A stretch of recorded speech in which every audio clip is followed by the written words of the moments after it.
ডোডোর এত কিছু কামড়ানোর বা সমস্ত কিছু প্রবলেমের জন্য একটাই রোগ ধরা পড়েছে, সেটা হচ্ছে ডিস্টেম্পার। জানি না ও বাঁচতে পারবে কি না। দুদিন মানে কালকে সেলাইন চলেছে দুবার।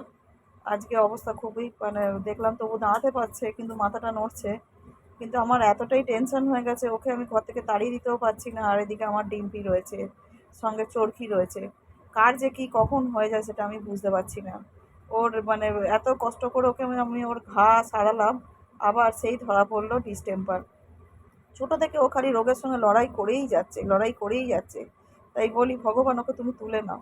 এত কষ্ট করে বাঁচা তো যায় না পৃথিবীতে, বাঁচার অধিকার সকলের আছে জানি, কিন্তু যবে থেকে ও এসছে তবে থেকে ও এত শরীর খারাপ, এত শরীর খারাপ। তার মানে দুদিন ধরে এত কান্নাকাটি, মানে দুদিন নয় ঠিক একদিনের মানে এত কান্নাকাটি করেছে। শুনলাম নাকি নার্ভের প্রচণ্ড রকম পেন হয়, সেই নার্ভের পেনে ও এত কান্নাকাটি করেছে। কালকে যাই হোক করে আমি ডাক্তার ডেকে একজনকার কৃপায় ওকে সেলাইন করতে পেরেছি। এখন তবু কান্নাকাটিটা একদম কমে গেছে, কিন্তু খাওয়া দাওয়া তো করছে না। আর খুব কষ্ট, মানে যাকে বলে দাঁড়াতে পারছে আবার ধপাস করে পড়ে যাচ্ছে। সবচেয়ে বড় কথা কি বলুন তো, ডোডো তো আমার অসুস্থ চিরকালই। একে তো নিয়ে কিছু আমি আর সুস্থ করে উঠতে পারবো না, যবে থেকে নিয়ে এসি তবে থেকে ওর এই অবস্থা। তাই বলছি যে এর জন্য আমার হয়তো আরও দুটো পোষ্য না চলে যায়, সেটাই আমার ভয় বেশি। তাই আমার না কি করব বুঝে উঠতে পারছি না। ওকে এনজিওতে দেওয়ার কথা আছে, দেখি কি হয়। যেন মাঝে মাঝে সত্যি কথা মনে হয় যে ওকে আমি কোথাও ছেড়ে দিয়ে আসি, কিন্তু ওই যে মানুষের মন, সেই আমারও তাই মন। কোথায় কি করব বুঝে উঠতে পারছি না, মানে একটার জন্য দুটোকে হারাবো না দুটোর জন্য একটাকে হারাবো, সেটাই আমার ডিসিশন বুঝতে পারছি না।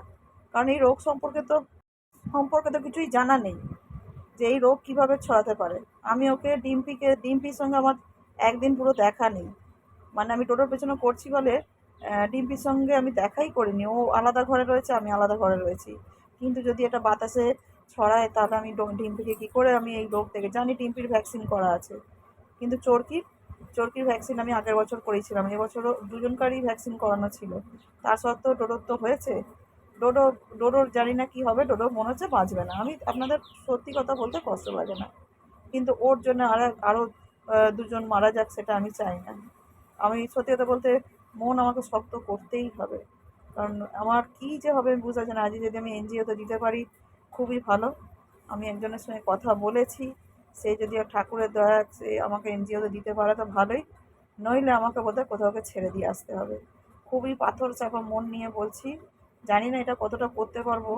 জানি না ভগবান আমার কি, ভগবান যদি থাকে ভগবান তাহলে হয় ওকে তুলে নিক, নয় ওকে সুস্থ করে দিক। এই দুটো, আর এর জন্য মানে ও সুস্থ হতে গিয়ে যেন আরও দুটো না আমার বলি দিতে হয়, এটাই আমার ভয় সবচেয়ে বড় কথা।